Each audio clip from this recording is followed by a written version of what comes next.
Chapter 1. I am happy to join with you today in what will go down in history as the greatest demonstration for freedom in the history of our nation.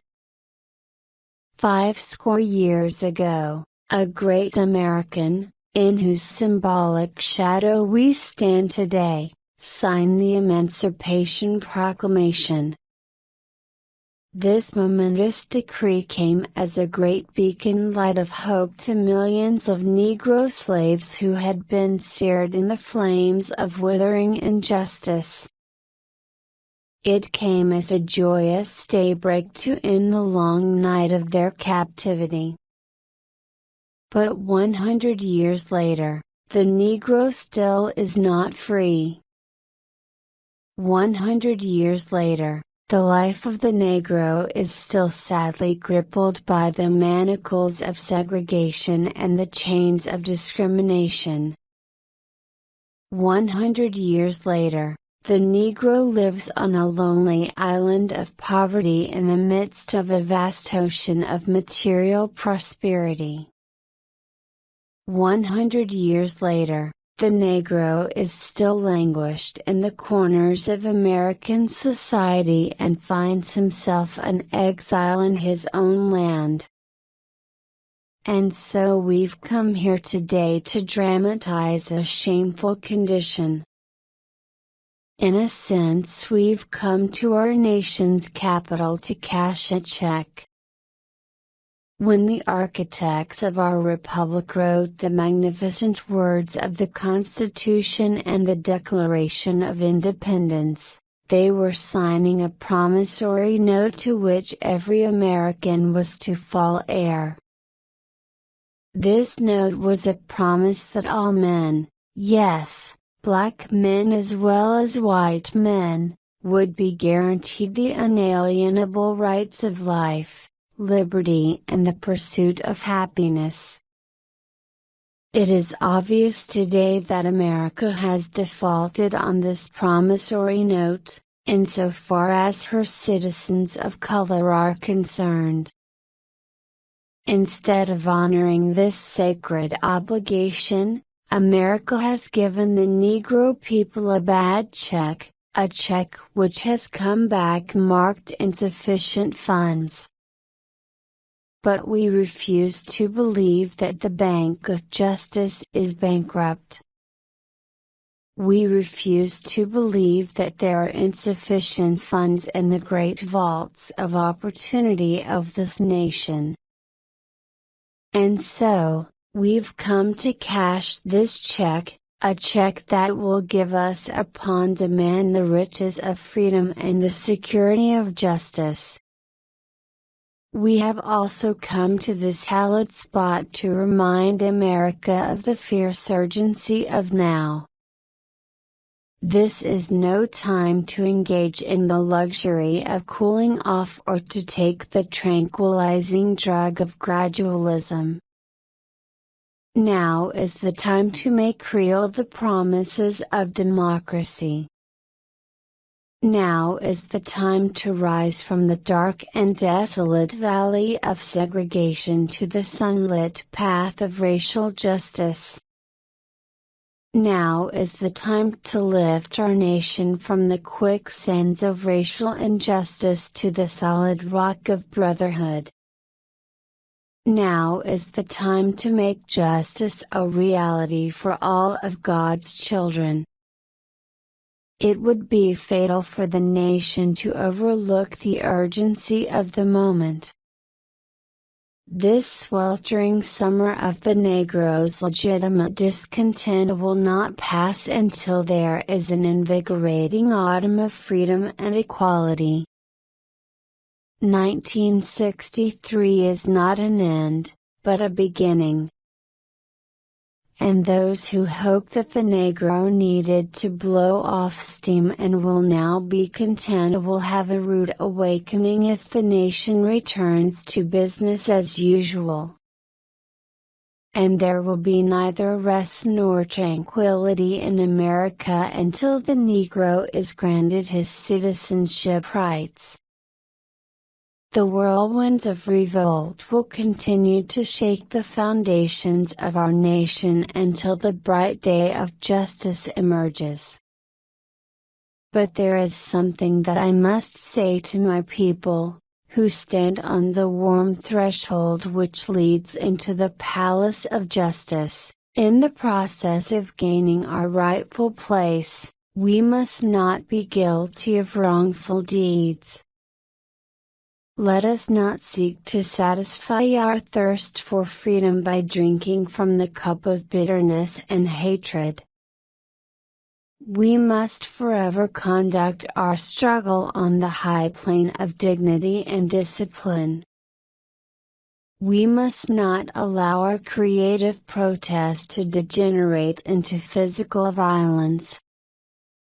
Again and again, we must rise to the majestic heights of meeting physical force with soul force. The marvelous new militancy which has engulfed the Negro community must not lead us to a distrust of all white people, for many of our white brothers, as evidenced by their presence here today, have come to realize that their destiny is tied up with our destiny. And they have come to realize that their freedom is inextricably bound to our freedom. We cannot walk alone. And as we walk, we must make the pledge that we shall always march ahead. We cannot turn back. There are those who are asking the devotees of civil rights, when will you be satisfied? We can never be satisfied as long as the Negro is the victim of the unspeakable horrors of police brutality.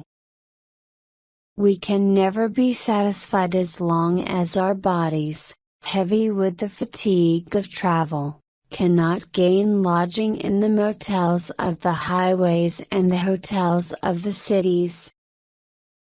We cannot be satisfied as long as the Negro's basic mobility is from a smaller ghetto to a larger one. We can never be satisfied as long as our children are stripped of their selfhood and robbed of their dignity by a sign stating, "For whites only."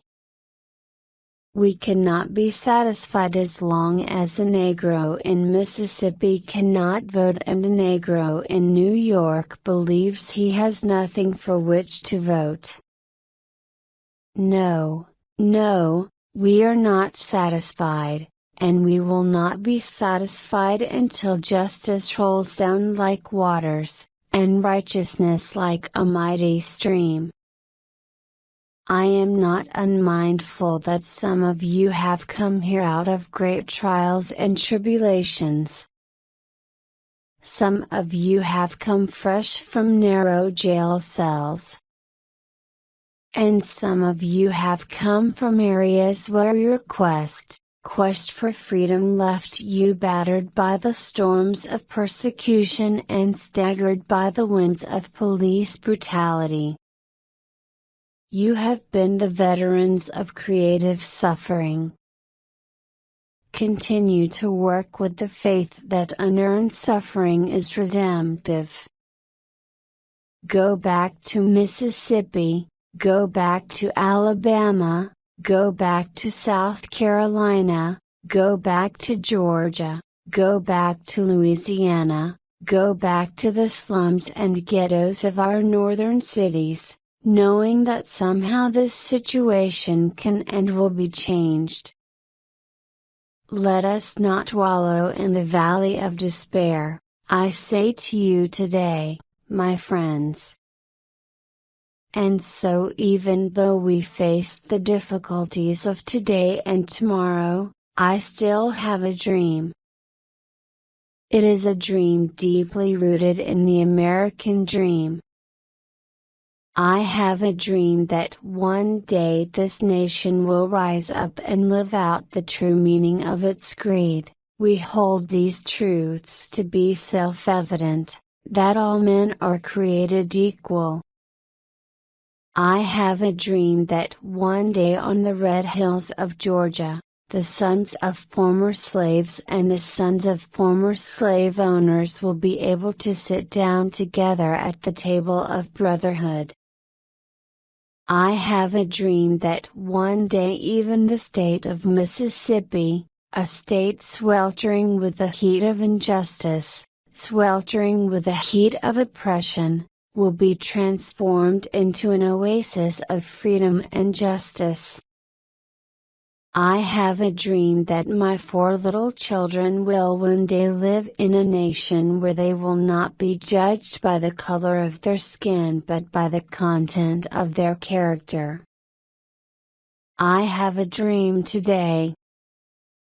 I have a dream that one day, down in Alabama, with its vicious racists, with its governor having his lips dripping with the words of interposition and nullification, one day right there in Alabama little black boys and black girls will be able to join hands with little white boys and white girls as sisters and brothers.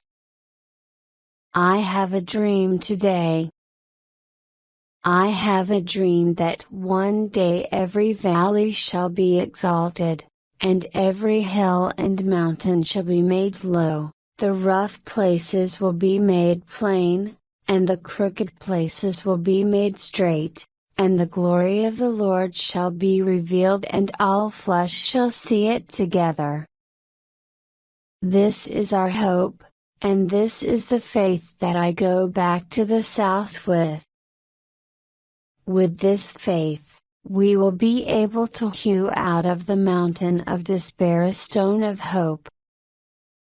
With this faith, we will be able to transform the jangling discords of our nation into a beautiful symphony of brotherhood. With this faith, we will be able to work together, to pray together, to struggle together, to go to jail together, to stand up for freedom together, knowing that we will be free one day.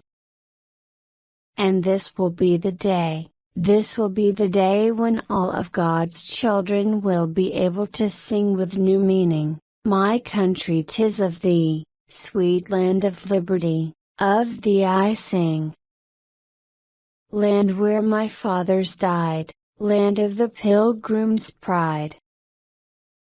From every mountainside, let freedom ring." And if America is to be a great nation, this must become true. And so let freedom ring from the prodigious hilltops of New Hampshire. Let freedom ring from the mighty mountains of New York. Let freedom ring from the heightening Alleghenies of Pennsylvania. Let freedom ring from the snow-capped Rockies of Colorado. Let freedom ring from the curvaceous slopes of California. But not only that, let freedom ring from Stone Mountain of Georgia. Let freedom ring from Lookout Mountain of Tennessee. Let freedom ring from every hill and molehill of Mississippi. From every mountainside, let freedom ring. And when this happens, when we allow freedom to ring, when we let it ring from every village and every hamlet, from every state and every city, we will be able to speed up that day when all of God's children, black men and white men, Jews and Gentiles, Protestants and Catholics, will be able to join hands and sing in the words of the old Negro spiritual. Free at last! Free at last! Thank God Almighty, we are free at last! Chapter 2. Fellow citizens of the United States, in compliance with the customs old as the government itself, I appear before you to address you briefly and to take, in your presence, the oath prescribed by the Constitution of the United States, to be taken by the President before he enters on the execution of his office. I do not consider it necessary, at present, for me to discuss those matters of administration about which there is no special anxiety, or excitement. Apprehension seems to exist among the people of the southern states that by the accession of a Republican administration, their property and their peace and personal security are to be endangered. There has never been any reasonable cause for such apprehension. Indeed, the most ample evidence to the contrary has all the while existed and been open to their inspection. It is found in nearly all the published speeches of him who now addresses you. I do but quote from one of those speeches when I declare that I have no purpose, directly or indirectly, to interfere with the institution of slavery in the states where it exists. I believe I have no lawful right to do so, and I have no inclination to do so. Those who nominated and elected me did so with full knowledge that I had made this and many similar declarations, and had never recanted them. And, more than this, they placed in the platform for my acceptance, and as a law to themselves and to me, the clear and emphatic resolution which I now read. Resolved, that the maintenance inviolate of the rights of the states, and especially the right of each state to order and control its own domestic institutions according to its own judgment exclusively, is essential to that balance of power on which the perfection and endurance of our political fabric depend, and we denounce the lawless invasion by armed force of the soil of any state or territory, no matter under what pretext, as among the gravest of crimes. I now reiterate these sentiments, and, in doing so, I only press upon the public attention the most conclusive evidence of which the case is susceptible that the property, peace, and security of no section are to be in any wise endangered by the now incoming administration. I add, too, that all the protection which, consistently with the Constitution and the laws, can be given, will be cheerfully given to all the states when lawfully demanded, for whatever cause, as cheerfully to one section as to another. There is much controversy about the delivering up of fugitives from service or labor. The clause I now read is as plainly written in the Constitution as any other of its provisions. No person held to service or labor in one state, under the laws thereof, escaping into another, shall in consequence of any law or regulation therein be discharged from such service or labor, but shall be delivered up on claim of the party to whom such service or labor may be due. It is scarcely questioned that this provision was intended by those who made it for the reclaiming of what we call fugitive slaves, and the intention of the lawgiver is the law. All members of Congress swear their support to the whole Constitution, to this provision as much as to any other. To the proposition, then, that slaves whose cases come within the terms of this clause shall be delivered up, their oaths are unanimous. Now, if they would make the effort in good temper, could they not with nearly equal of unanimity frame and pass a law by means of which to keep good that unanimous oath? There is some difference of opinion whether this clause should be enforced by national or by state authority, but surely that difference is not a very material one. If the slave is to be surrendered, it can be of but little consequence to him or to others by which authority it is done.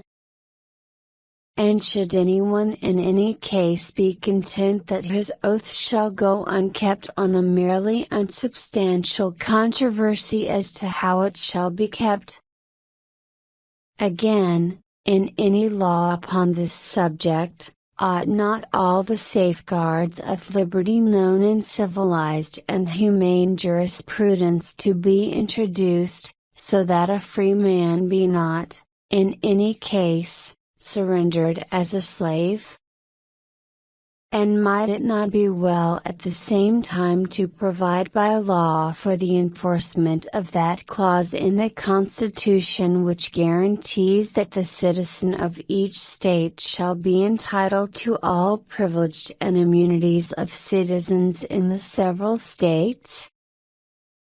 I take the official oath today with no mental reservations, and with no purpose to construe the Constitution or laws by any hypocritical rules.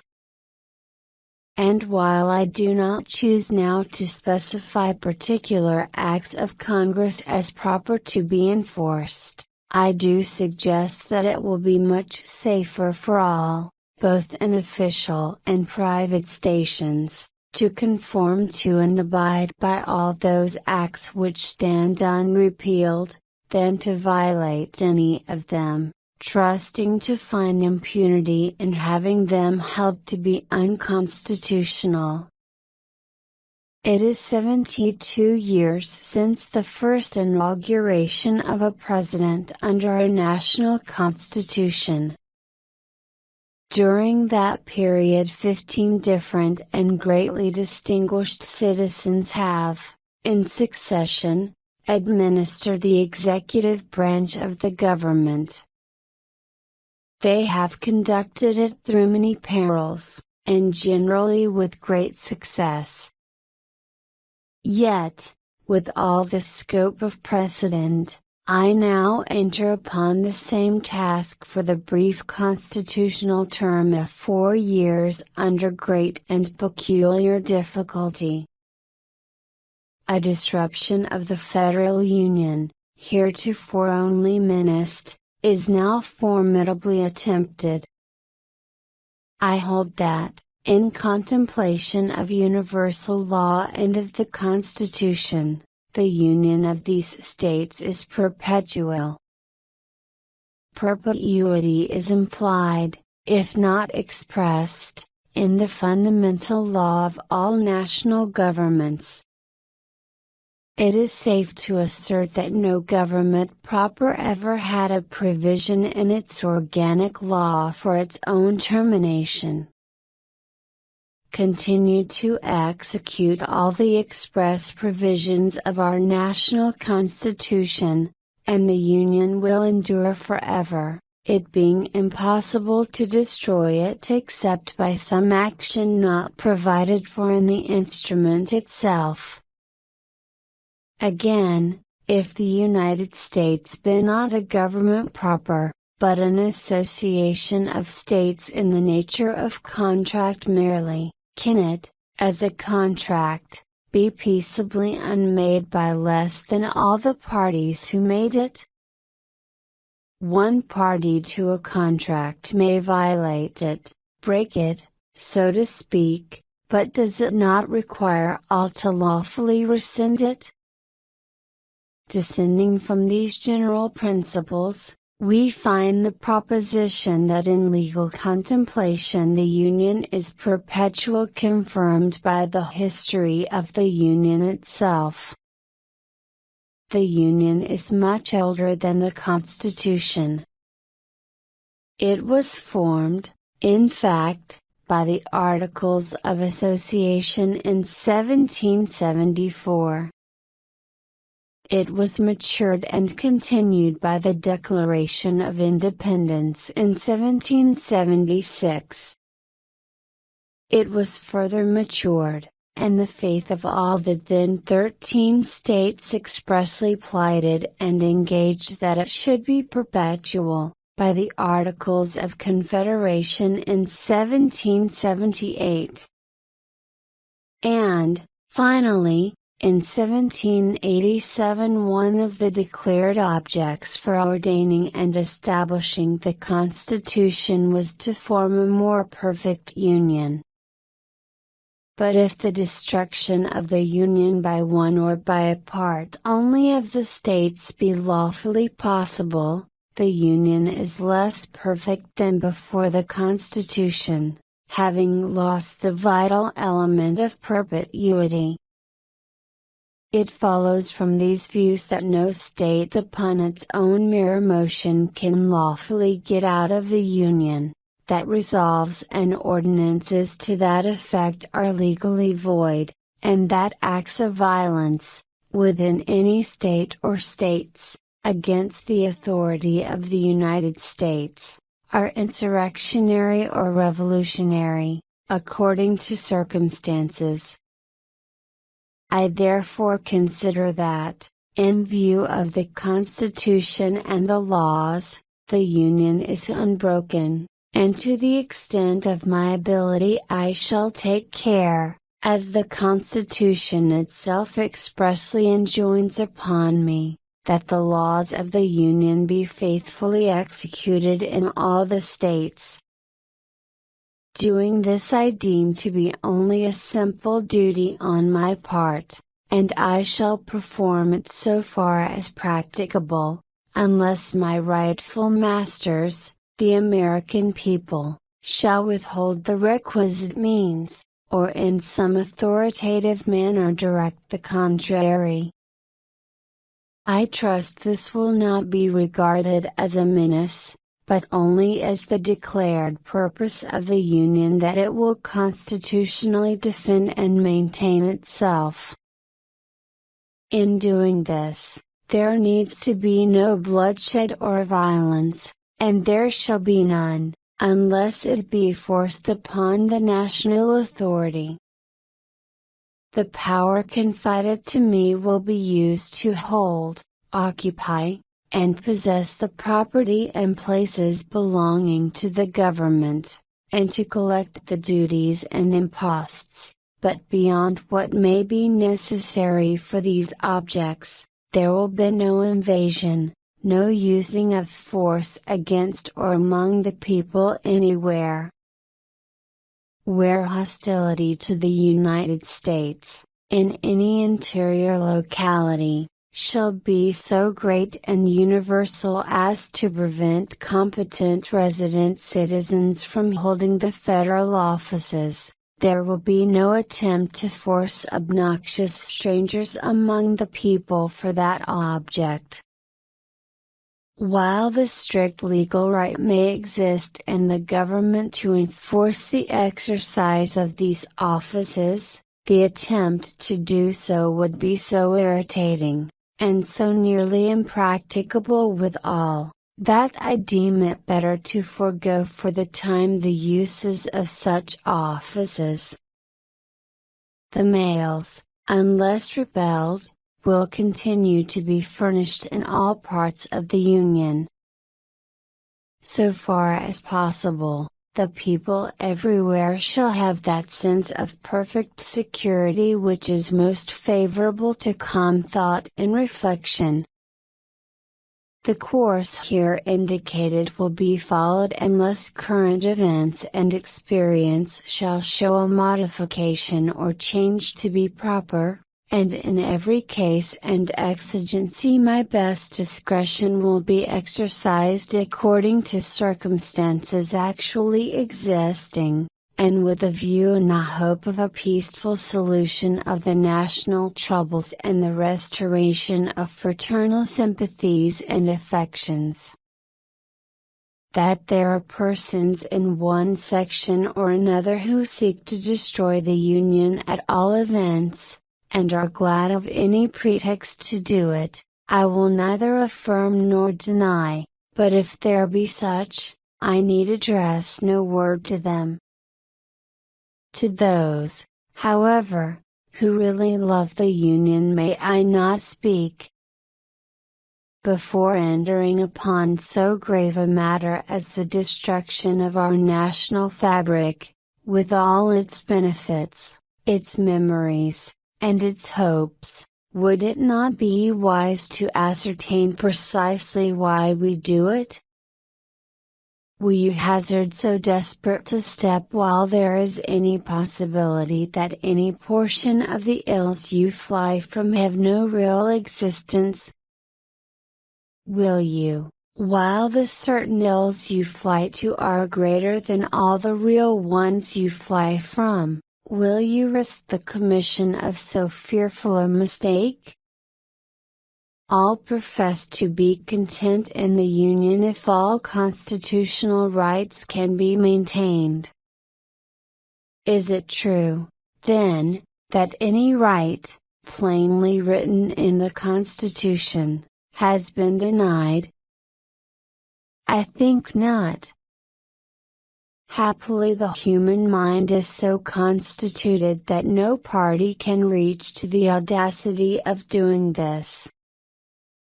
Think if you can, of a single instance in which a plainly written provision of the Constitution has ever been denied.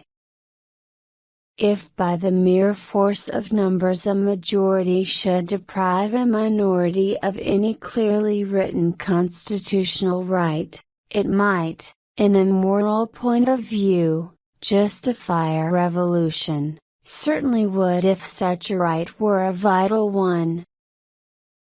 But such is not our case. All the vital rights of minorities and of individuals are so plainly assured to them by affirmations and negations, guarantees and prohibitions, in the Constitution, that controversies never arise concerning them. But no organic law can ever be framed with a provision specifically applicable to every question which may occur in practical administration. No foresight can anticipate, nor any document of reasonable length contain, express provisions for all possible questions. Shall fugitives from labor be surrendered by national or state authority? The Constitution does not expressly say. May Congress prohibit slavery in the territories? The Constitution does not expressly say. Must Congress protect slavery in the territories? The Constitution does not expressly say. From questions of this class spring all our constitutional controversies, and we divide upon them into majorities and minorities. If the minority will not acquiesce, the majority must, or the government must cease. There is no other alternative. For continuing the government is acquiescence on one side or the other. If a minority in such case will secede rather than acquiesce, they make a precedent which in turn will divide and ruin them, for a minority of their own will secede from them whenever a majority refuses to be controlled by such minority. For instance, why may not any portion of a new confederacy a year or two hence arbitrarily secede again, precisely as portions of the present Union now claim to secede from it? All who cherish disunion sentiments are now being educated to the exact temper of doing this. Is there such perfect identity of interest among the states to compose a new union, as to produce harmony only, and prevent renewed secession? Plainly, the central idea of secession is the essence of anarchy. A majority held in restraint by constitutional checks and limitations, and always changing easily with deliberate changes of popular opinions and sentiments, is the only true sovereign of a free people. Whoever rejects it does, of necessity, fly to anarchy or to despotism. Unanimity is impossible. The rule of a minority, as a permanent arrangement, is wholly inadmissible, so that, rejecting the majority principle, anarchy or despotism in some form is all that is left.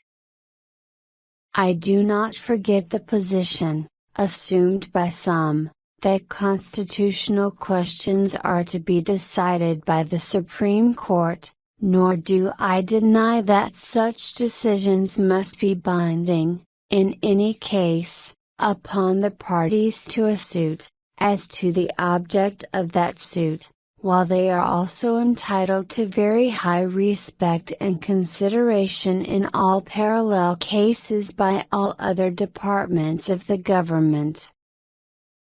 And while it is obviously possible that such decision may be erroneous in any given case, still the evil effect following it, being limited to that particular case, with a chance that it may be overruled and never become a precedent for other cases, can better be borne than could the evils of a different practice.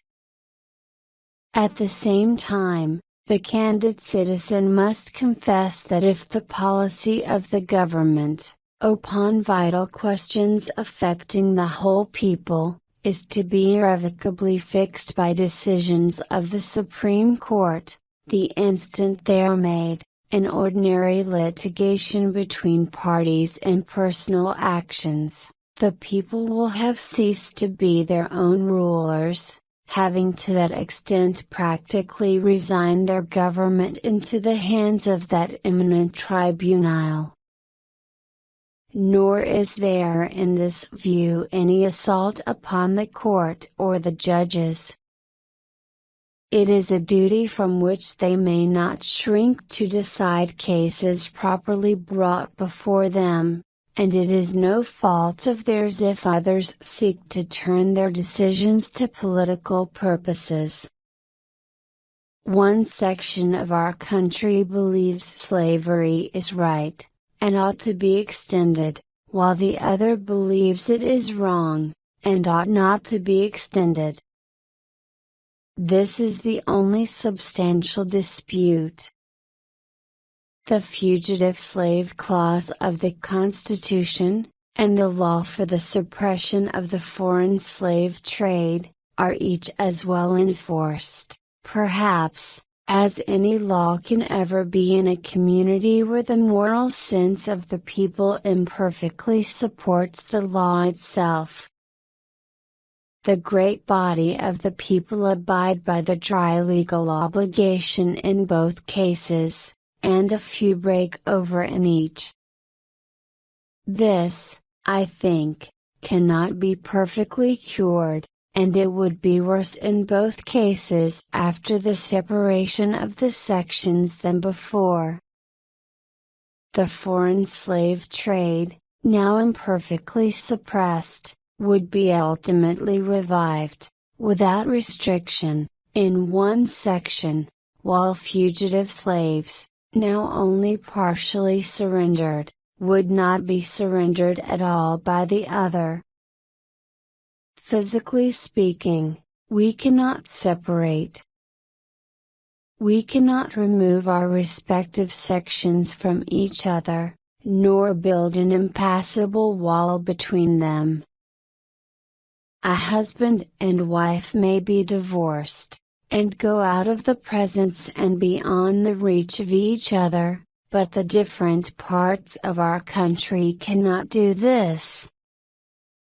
They cannot but remain face to face, and intercourse, either amicable or hostile, must continue between them. Is it possible, then, to make that intercourse more advantageous or more satisfactory, after separation than before? Can aliens make treaties easier than friends can make laws? Can treaties be more faithfully enforced between aliens than laws can among friends? Suppose you go to war. You cannot fight always, and when, after much loss on both sides, and no gain on either, you cease fighting, the identical old questions as to terms of intercourse are again upon you. This country, with its institutions, belongs to the people who inhabit it. Whenever they shall grow weary of the existing government, they can exercise their constitutional right of amending it, or their revolutionary right to dismember or overthrow it. I cannot be ignorant of the fact that many worthy and patriotic citizens are desirous of having the national constitution amended. While I make no recommendation of amendments, I fully recognize the rightful authority of the people over the whole subject, to be exercised in either of the modes prescribed in the instrument itself, and I should, under existing circumstances, favor rather than oppose a fair opportunity being afforded the people to act upon it. I will venture to add that to me the convention mode seems preferable, in that it allows amendments to originate with the people themselves, instead of only permitting them to take or reject propositions originated by others not especially chosen for the purpose, and which might not be precisely such as they would wish to either accept or refuse. I understand a proposed amendment to the Constitution, which amendment, however, I have not seen, has passed Congress, to the effect that the federal government shall never interfere with the domestic institutions of the states, including that of persons held to service. To avoid misconstruction of what I have said, I depart from my purpose not to speak of particular amendments so far as to say that, holding such a provision to now be implied constitutional law, I have no objection to its being made express and irrevocable. The Chief Magistrate derives all his authority from the people, and they have conferred none upon him to fix terms for the separation of the states. The people themselves can do this also if they choose, but the executive, as such, has nothing to do with it. His duty is to administer the present government, as it came to his hands, and to transmit it, unimpaired by him, to his successor. Why should there not be a patient confidence in the ultimate justice of the people? Is there any better or equal hope in the world? In our present differences is either party without faith of being in the right? If the Almighty Ruler of nations, with His eternal truth and justice, be on your side of the north, or on yours of the south, that truth and that justice will surely prevail, by the judgment of this great tribunal, the American people. By the frame of the government under which we live, this same people have wisely given their public servants but little power for mischief, and have, with equal wisdom, provided for the return of that little to their own hands at very short intervals. While the people retain their virtue and vigilance, no administration, by any extreme of wickedness or folly, can very seriously injure the government in the short space of 4 years. My countrymen, one and all, think calmly and well upon this whole subject. Nothing valuable can be lost by taking time. If there be an object to hurry any of you in hot haste to a step which you would never take deliberately, that object will be frustrated by taking time, but no good object can be frustrated by it. Such of you as are now dissatisfied, still have the old Constitution unimpaired, and, on this sensitive point, the laws of your own framing under it, while the new administration will have no immediate power, if it would, to change either. If it were admitted that you who are dissatisfied hold the right side in the dispute, there still is no single good reason for precipitate action. Intelligence, patriotism, Christianity, and a firm reliance on Him who has never yet forsaken this favored land, are still competent to adjust in the best way all our present difficulty. In your hands, my dissatisfied fellow countrymen, and not in mine, is the momentous issue of civil war. The government will not assail you. You can have no conflict without being yourselves the aggressors. You have no oath registered in heaven to destroy the government, while I shall have the most solemn one to preserve, protect, and defend it. I am loath to close. We are not enemies, but friends. We must not be enemies. Though passion may have strained, it must not break our bonds of affection. The mystic cords of memory, stretching from every battlefield and patriot grave to every living heart and hearthstone all over this broad land, will yet swell the chorus of the Union when again touched, as surely they will be, by the better angels of our nature.